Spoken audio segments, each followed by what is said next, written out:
And America grinds to a halt. Now, planes grounded, paychecks frozen, millions on the brink of hunger. The United States has entered its longest government shutdown in history, and the blame storm is raging straight towards Donald Trump. The chaos is spreading across the nation, running out of time, money, and patience. Now, here's a report that gives you more details.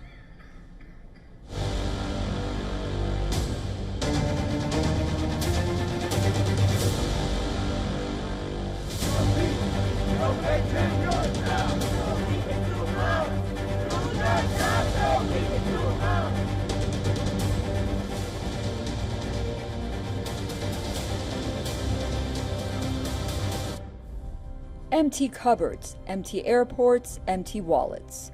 Across America, desperation is turning into fury as the historic shutdown enters its fifth week, leaving millions without food aid and hundreds of thousands without a paycheck.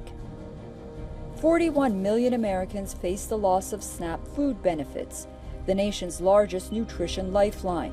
States are scrambling to plug the gap, but food banks say supplies are drying up fast. And this is a big break, the SNAP, because when you go to grocery shopping now, it's high. If you got the SNAP, doesn't matter how much they give you, but that would be covered juice, milk, eggs. Everything costs a lot of money now. For me, having food stamp, because our work is dependent on your income.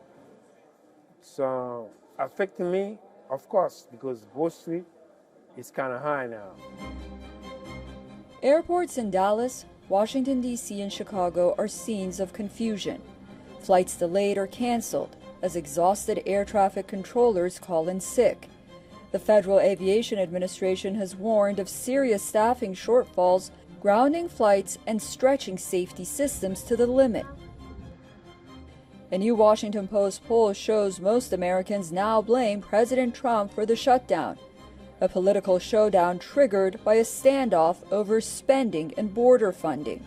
I just want to say to any Democrat in the United States Senate, we are happy to talk about any policy issue. We're happy to talk about health care policy. We're happy to talk about tax policy. We're happy to talk about regulatory policy, but not at the point of a gun.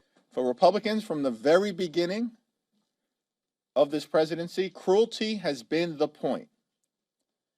And what has been driving their policy agenda is to make life better for the wealthy, the well-off, and the well-connected. That's what the one big ugly bill was all about.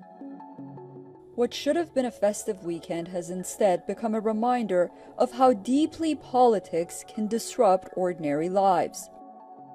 As children in the U.S. prepare for Halloween festivities, many of their parents are counting dollars, not candy.